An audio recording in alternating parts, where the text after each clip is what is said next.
senke smrti.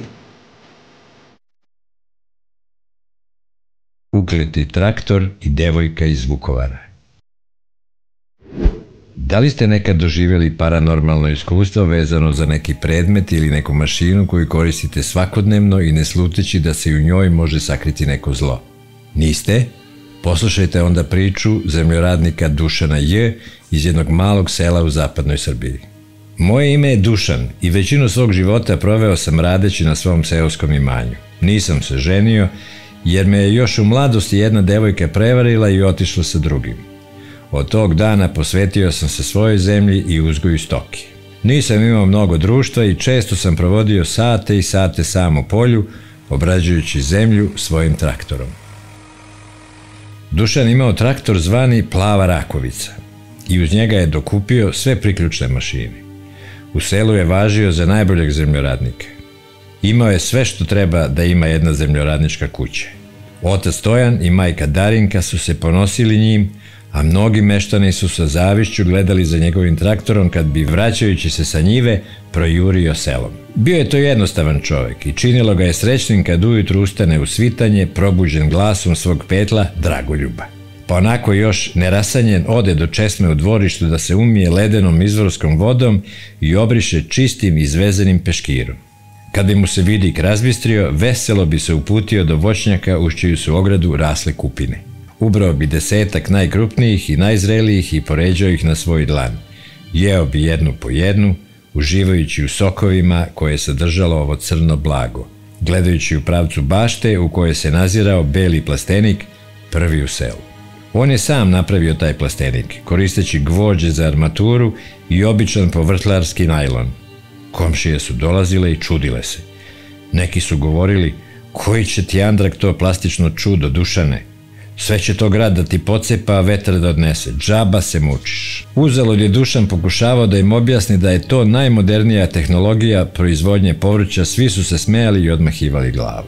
Ma pustite ga, dođevala, on da je normalan ne bi ga vratili ovde sa ratišta. Nesposoban, govorili su jedni. Komunjara, govorili su drugi. A to sa ratištem je bila posebna priča. Dušan je kao 26-godišnji mladić početkom 90-ih sa vojne vežbe odveden u Vukovar. U kojoj je tačno jedinici bio nije želeo da nam kaže. Nagledao se tamo svega i svačega i njegovoj osjetljivoj duši koja je voljela prirodu, sve je to bilo preteško. I tako je jedne noći dok se gladan spremao za počinak u podrumu granatirane kuće, shvatio sav besmisao tog rata. Sve mu je nedostajalo.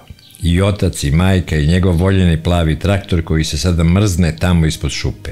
Nedostajale su mu sada izmrzle njive i novembarske trnjine, ali mu je najviše nedostajala sloboda i onaj čarobni osjećaj bezbrižnih dana na selu.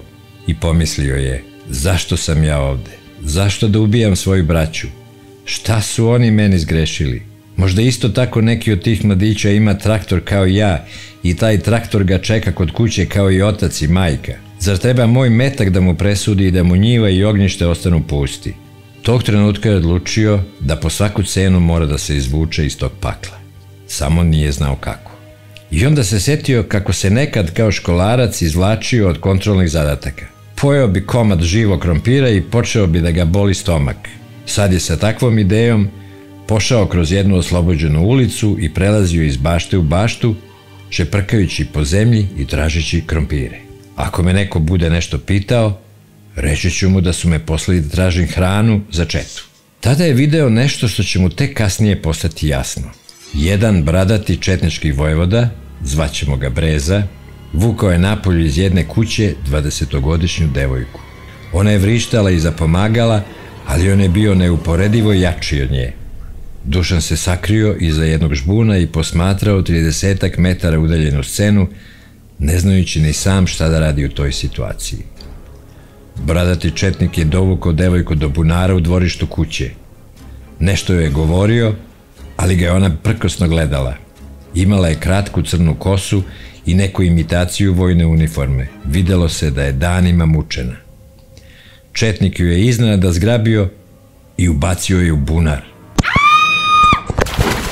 Čuo se samo jedan pakleni vrisak i tup udarac o vodenu površinu.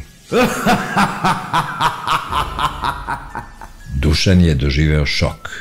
Kad je četnik najzad ušao nazad u kuću, počeo je brzo povijen da trči ka nekim drugim ulicama, zaboravivši i na krompir i na sve ostalo.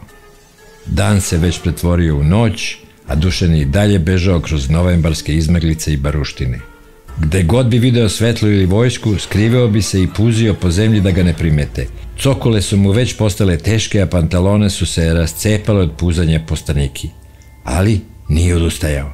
Pred očima mu je stalno stajao njegov plavi traktor kao jedina želja i nada, a negde iza traktora nazirali su se obrisi njegove majke i oca. Ni sam ne zna kako je prešao reku neprimećen i posle 3 dana stigao do svog sela. Bilo je to pre svitanja, idući kroz atare, a ne glavnim putem, konačno izbio do ograde svoje bašte. Preskočio je i seo na zemlju da se za trenutak odmori. U daljini ispred sebe video je kako se petao Dragoljub, penje na krov kokošinjca, malo razmišlja i gleda oko sebe, a onda i sve snage zakukuriče, javljajući da je počeo novi dan. Ispod šupe nazirali su se oblici plave rakovice i Dušanu se, videvši tu sliku, niz lice skotrljala jedna suza. Ustao je i krenuo prema svom traktoru. Došao je i zagrlio ga, ako uopšte možemo reći da se traktor da zagrliti. Dušan je osjetio spokoj i onu blaženu sreću koju samo domaćinski vaspitan mladić može da osjeti u svojoj kući. Ubrzo je naišla i njegova majka i potrčala je sinu u zagrljaj. Dušanovo dezerterstvo su roditelji sredili uz pomoć nekih rođaka lekara. Napisano mu je da je tad i tad poslat u bolnicu zbog unutrašnje krvarenja, da nije sposoban da obavlja vojne dužnosti itd. itd. Po selu su već pričali da je lud, nesposoban za vojsku i da se nikad neće ni oženiti. Ali on nije hajao za ta besposličarska ogovaranja. Radio je na svojoj zemlji i bio je, možemo reći, srećen. Jedino su ga morili neki ružni i loši snovi i u tim morama često se javljala ona devojka iz Vukovara. Dušan je ponekad pokušavao da joj pomogne, da izvadi iz bunara, da otrči i pozove vojnu policiju.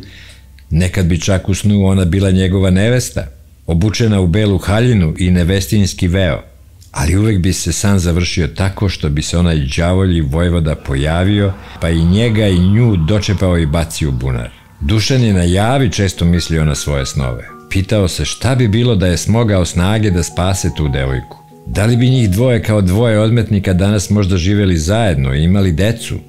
Pitao se gde li je sad onaj krvnik, da li je živ ili mrtav. Ako je živ, zna li njegova žena kakva je zlodela pravio? Ali na to pitanje odgovora nije bilo. Mnogo godina kasnije Dušan je u jednoj poljoprivrednoj apoteci u obližnjoj varoši susreo jedno poznato lice. Malo je reći da mu se kosa digla na glavi u tom trenutku, ali se trudio da to ni jednim gestom ne pokaže. U prodavnici je bio upravo onaj isti četnički vojvoda Breza, zbog koga je pobegao sa ratišta i koji ga je proganjao u snovima. Smejao se i ćaskao svojim gromkim glasom sa vlasnikom poljoprivredne apoteke, obučen u obično seljačko odelo, veseo i raspoložen, kao da nikad nije učinio onaj stravični zločin. Nema sumnje, to je on. Dušan je počeo da se preznojava, očekujući da ga svakog trenutka ovaj čovjek možda baci u neki bunar koji bi se našao tu negde. Kad je Breze izašao i natovario džak veštačkog đubriva na svoj žuti traktor Ursus C 355 i otišao, Dušan se tad ohrabrio da pita vlasnika radnje ko je taj čovjek. Ovaj mu je objasnio da se radi o najboljem poljoprivredniku iz obližnjeg 8 km udaljenog sela na Rudniku. Veliki domaćin, sin mu završio poljoprivredni fakultet, unapredili su proizvodnju, dokupili još 3 hektara zemlje, rade zajedno i odlično zarađuju. Dušan se našao u čudu. Zar je to isti onaj čovjek? Onaj ubica? Kako je to moguće? Dušan je kupio neko seme, seo na traktor i otišao kući. Putem se stalno osvrtao u svakoj krivini očekujući da vidi Ursus koji juri za njim.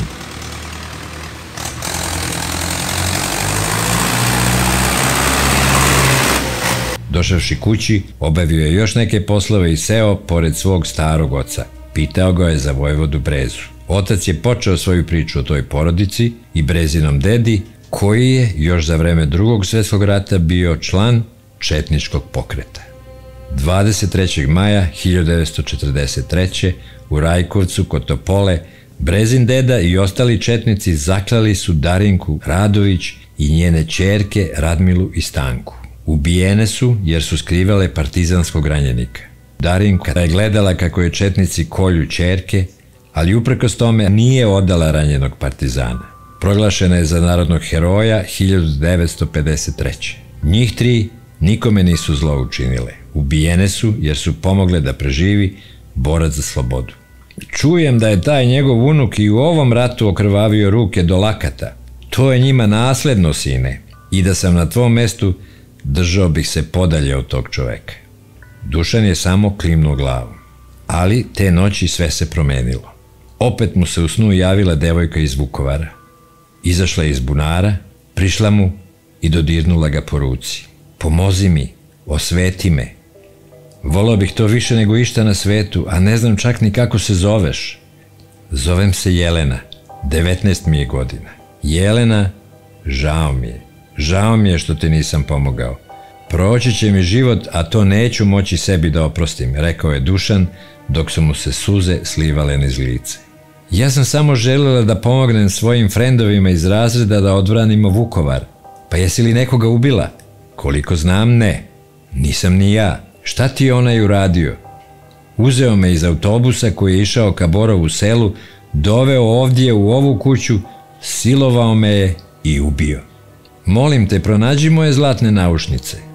Kako da ih pronađem? Gde? One su u njegovom traktoru.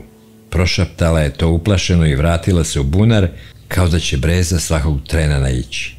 Ujutru kad se probudio, Dušan je na svojoj ruci našao crveni trag nečije ruke. Možda je to bila ženska ruka. Od tog dana Dušan je prestao i da jede i da pije. Odlazio je na njivu i znao da prestane sa radom i sanjari po čitav sat. Jelena, negde u nekom univerzumu ona je još živa. Delić njene duše se onog kobnog dana krajem novembra 1991. zakačio za njega nekom nevidljivom niti. Te lepe krupne tamne oči i ponosito lice njegove ne Jovanke, već Jelene Orleanke. I sve više mu se u srcu javljala želja za osvetom. Nekoliko puta se dešavalo da napusti oranje i odveze se u 20 km udaljeno selo u kome je živeo Breza. I video je njegovu kuću. Velika, lepa, dvospratna, veliko ekonomsko dvorište sa garažama, šupama i senicima, sagrađenim od blokova u kojima se naziralo balirano seno.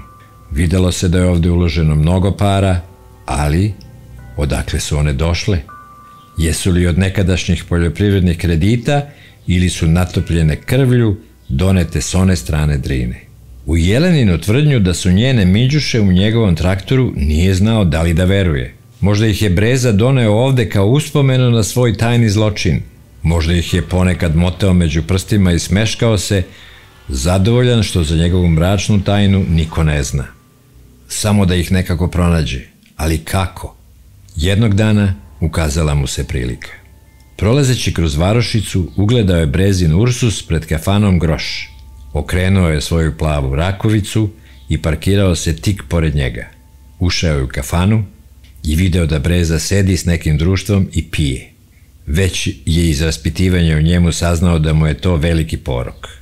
Vratio se do traktora i još uvek pogleda prikovanog za kafanu. Šta ako ga vidi? Šta ako izađe sa drugovima i napadne ga? Dok mu je srce kucalo kao ludo, prišao je zadnjem delu Ursusa i čučnuo. Traktorska kutija za alat bila je savršeno mesto gde bi se svašta moglo sakriti. Otvorio ju je. Na samom dnu, tek kad izvadio sav alat, napipao je neka 2 metalna kružića. Izvukao ih je i odmah shvatio da su to ženske minđuše umrljane motornim uljem. Brzo, kao munja, posložio je nazad sav onaj alat i skočio na svoj traktor. Minđuša je zavukao u svoju cipelu. Odvezao se iz varošice na neki zabačeni kolski put i izvukao ih je iz cipele. Bile su jako stare i nesumnjivo zlatne. Činilo se da su dugo tamo stajale netaknute i da je njihov sadašnji vlasnik na njih sasvim zaboravio. Odjednom je u daljini začuo zvuk nečijeg traktora u punom gasu. I tada se desilo ono što ni dan danas ne može da zaboravi. Minđuše su mu ispale iz ruke na zemlju prekrivenu lišćem na sred puta. Svoj traktor je morao da pomeri da bi ovaj drugi prošao, ali iako je posle satima i satima tražio Minđuše, one kao da su u zemlju propale. Vratio se sljedećeg dana sa magnetom, pa i dan nakon toga, ali uzalud. Nema, pa nema. Osjećao se kao gubitnik, kao neko koji je izneverio devojku koju je voleo. Mesec dana kasnije, jednog popodneva, otac je došavši iz prodavnice saopštio jezivu vest. Vojvoda Breza je poginuo. Prevrnuo se traktorom na onom istom putu gde je Dušan izgubio Minđuše. Kao da ga je grom udario kad je to čuo. Izašao je napolje, ne znajući kud će i gde će. Ispred seoske kafane ljudi su prepričavali strahote Brezine pogibije. Jedni rekoše da je bio pijan, neki su navodili da mu je traktor odsekao glavu, a jedan čovek iz Merošine koji se nekim poslom zatekao tu, rekao je da je Brezu viđao u Grošu, te da se ovaj u posljednje vreme žalio, kako ga njegov Ursus više ne služi kao pre. Jednom se toliko napio, pa je pričao da veruje kako je neki đavo ušao u motor njegove mašine, da osjeća kako još neko sedi sa njim na tom traktoru i upravlja njim, daje gas kad ne treba i ne koči kad treba.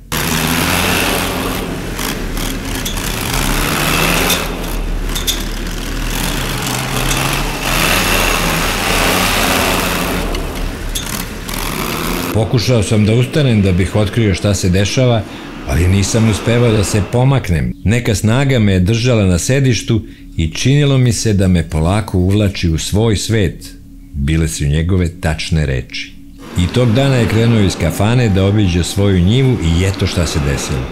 Da li ga je u nekom trenutku preplavio talas užasa i paralizovao, ili je napaćena duša devojke iz Vukovara ušla u Brezin traktor? Na to pitanje Dušan nema odgovor. Jelenu više nikad nije sanjao, a želeo je da joj postavi 1000 pitanja. I dan danas, iako sad ima već skoro 60 godina, seća se tih čudnih događaja.